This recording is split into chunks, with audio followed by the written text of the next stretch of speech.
ये लीजिए, दवाई खा लीजिए। पानी।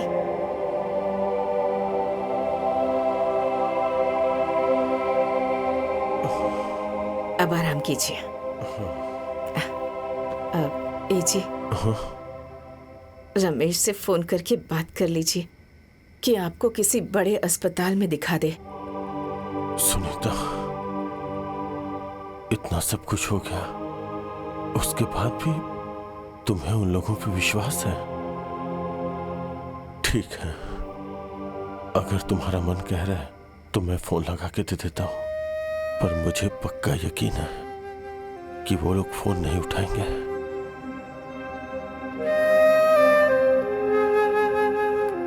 लो, लगा दिया। भैया का फोन? अरे देखो ना, इतनी रात को भैया फोन कर रहे हैं। उठाइए उठाइए, स्पीकर पर डालिए। अच्छा। Hello hello, Ramesh. हाँ भाभी। अब तुम्हारे भैया के सीने में दर्द हो रहा था। अच्छा। तो इसलिए हमने डॉक्टर को दिखाया, तो डॉक्टर ने कहा है कि इन्हें किसी बड़े अस्पताल में दिखा दें। अब रमेश, तुम तो सदर अस्पताल में डॉक्टर हो ना, तो वहाँ के किसी बड़े डॉक्टर को दिखा दो ना इन्हें। अच्छा। उस दिन तो भैया बड़ी बड़ी बातें कर कर चले गए थे कि तुम लोग मर जाओगे तब भी तुमसे बात नहीं करेंगे, तो आपने मुंह उठा के फोन कैसे कर लिया? चलिए रखिए फोन, और गलती से भी हमारे पास फोन मत करना। रमेश। राधिका, खबरदार, अगर वहाँ जाने की बात भी की तो आप डॉक्टर है तो क्या सबका ठेका लेके रखा है? अरे राधिका, तुम्हारा दिमाग खराब हो गया है क्या? अरे भैया की सीरियस तबीयत खराब है, तो जाके देखना पड़ेगा ना। क्या देखना पड़ेगा? 3-4 लाख का खर्चा आपके सिर पे आ जाएगा। तबीयत वगैरह कुछ खराब नहीं है। अरे कुछ दिन पहले ही यहाँ से तो ठीक ठाक गए थे। उन दोनों को कुछ नहीं हुआ है, वो बस पैसे ऐंठना चाहते हैं गाँव बुला के।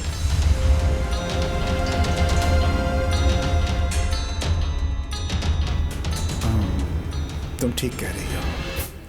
हे जी, आप घबराइए मत, कुछ नहीं होगा। अरे कमलेश चाचा जी। भाई, कमलेश भाई, अरे यार तुम्हारी तबीयत तो बहुत ज्यादा खराब लग रही है। चाचा जी देखिए ना जरा, इन्हें पता नहीं क्या हो गया है। आप घबराइए मत, मैं अभी डॉक्टर को बुलाता हूँ। सुनीता, मुझे कुछ ठीक नहीं लग रहा है। नहीं, ऐसा मत कहिए। मन बहुत घबरा रहा है। सुनीता सुनो, कहिए। थोड़ा भाइयों को फोन कर दो ना, उन लोगों को देखने का बहुत जी कर रहा है। ए जी, आप घबराइए मत, मैं अभी फोन करती हूँ। मिलाइए, फोन मिलाइए।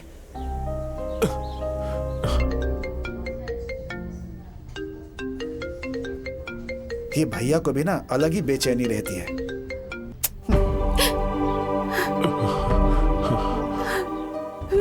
क्या हुआ? फोन नहीं उठाया रमेश ने।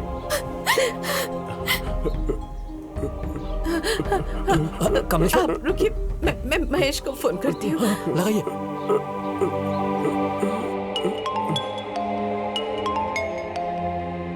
ये भैया भाभी को ना कोई काम नहीं रहता है, जब देखो तब मुंह उठा के फोन कर देते हैं। अभी कंपनी के काम से लखनऊ जा रहा हूँ, अभी अगर फोन उठा लिया तो दिमाग खराब कर देंगे। हे भगवान, फोन उठा लो महेश, फोन उठा लो।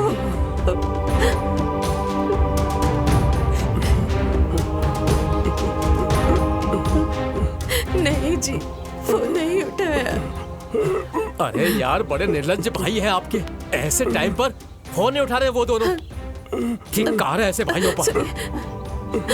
हाँ, आप घबराइए मत, मैं दोबारा फोन लगाती हूँ। Ward number 3। ठीक है सर।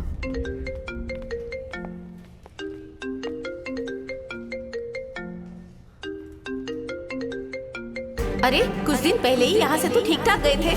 तुम्हारे भैया भाभी को कुछ नहीं हुआ है, वो बस पैसे ऐंठना चाहते हैं। जरूर भैया ने पैसे के लिए ही फोन किया होगा। अगर फोन उठाऊंगा तो उन्हें पैसे देने पड़ जाएंगे। इससे अच्छा है कि फोन ही ना उठाऊं। अरे कमलेश भाई, आपको कुछ नहीं होगा?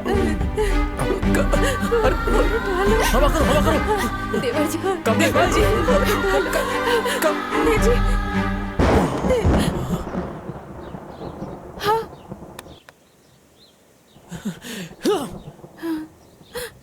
हे जी,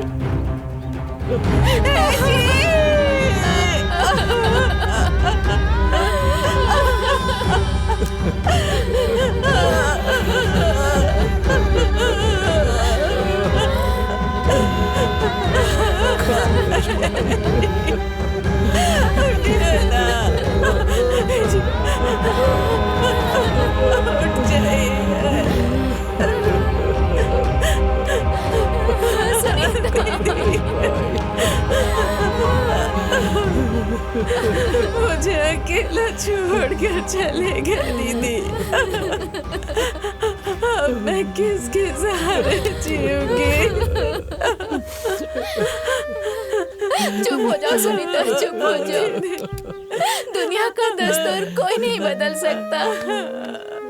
जो दुनिया में आया है उसे जाना ही पड़ता है। भाइयों के लिए तड़पते तड़पते इनके प्राण निकल गए, प्राण निकल गए। अरे गीता, अब तो उन दोनों को फोन करके बता दो कि कमलेश हम सबको छोड़कर चले गए। जी, खोलिए ना। अरे यार, ये भैया भी ना।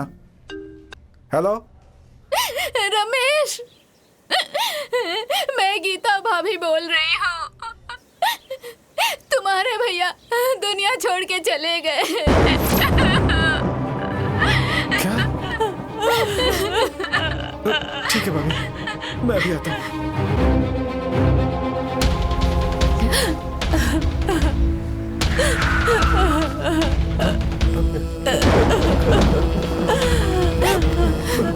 रमेश, भैया, रमेश, रमेश,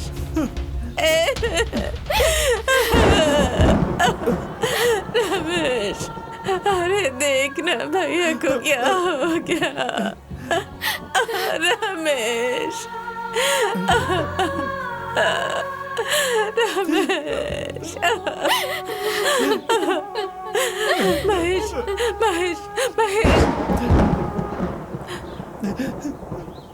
महेश, महेश कहाँ है? बोल ना। महेश नहीं आया? नहीं, वो नहीं आया। वो नहीं आया? क्यों नहीं आया? भाभी, वो ऑफिस के काम से बाहर गया हुआ है। बाहर गया है? अरे भैया की अंतिम संस्कार से भी ज्यादा जरूरी काम कोई हो सकता है? हाँ, मैं आया हूं ना भैया का अंतिम संस्कार करने के लिए। वैसे मेरी महेश से बात हुई थी, उसने खुद ही कहा है कि भैया के अंतिम संस्कार में तुम चले जाओ और आगे कुछ होगा तो मैं आ जाऊंगा।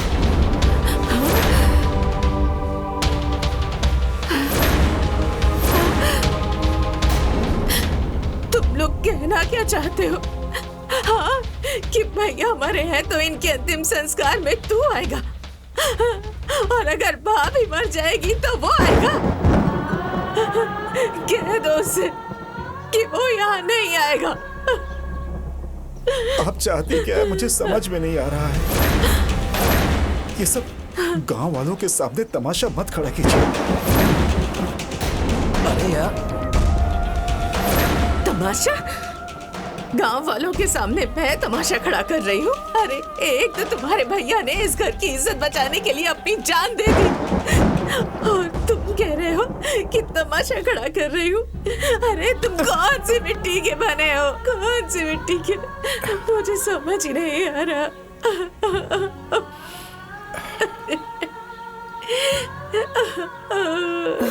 भाभी, अभी समझने समझाने का समय नहीं है। उन दोनों ने जो किया ठीक किया है। हम दोनों आ गए हैं ना, और आप मरेंगी तो वो दोनों आ जाएंगे।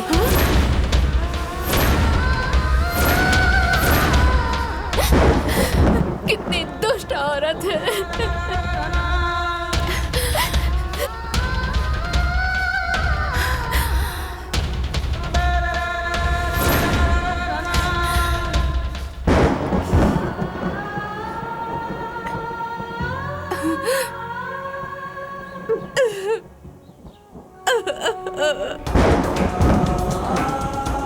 क्या हुआ? कोई जाके देखो। पता नहीं क्या हुआ।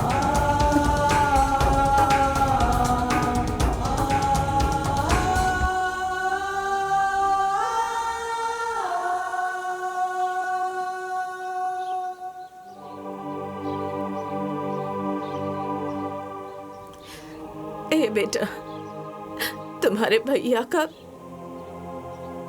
बहुत अरमान था कि इनकी अर्थी को तुम दोनों मिलकर कंधा दो, पर तुम लोगों ने पहले से ही तय कर लिया है कि तुम भैया को कंधा दोगे और महेश मुझे कंधा देगा। तो फोन करो, फोन करके महेश को बता दो कि अब उसकी भाभी ये दुनिया छोड़कर जा रही है। फोन करो। रमेश भैया का फोन? हाँ भैया।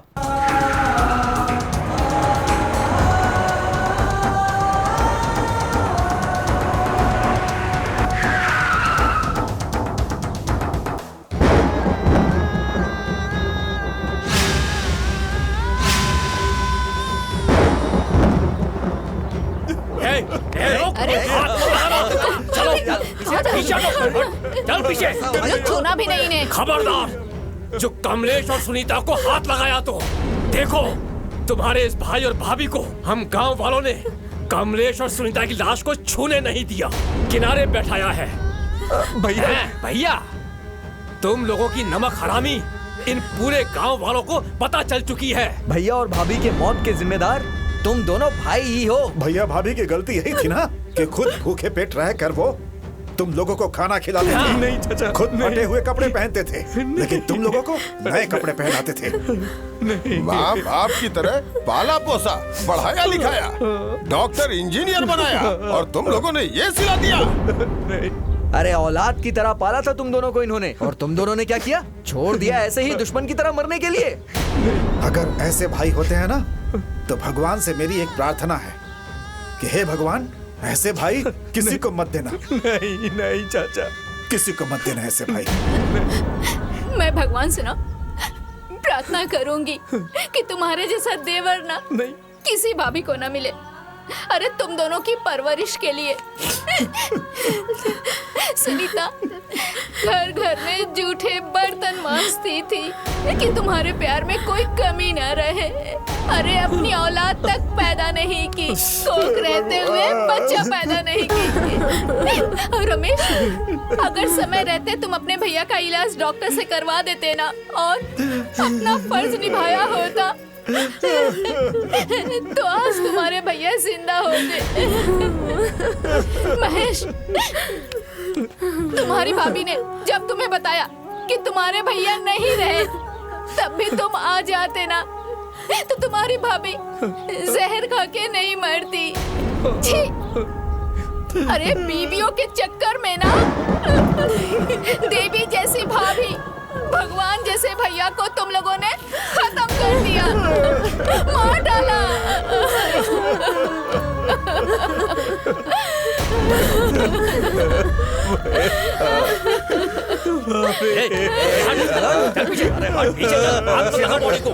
चल नहीं है, ये मगरमच्छ के आंसू बहाना बंद कर। तुम लोगों ने भाई और देवर होने का फर्ज नहीं निभाया ना, तो हम लोग भी तुम लोगों को इनके अंतिम संस्कार का फर्ज नहीं निभाने देंगे। सभी लोग कान खोलकर सुन लो, हम सब गांव वाले इन पति पत्नी का अंतिम संस्कार मिलके करेंगे।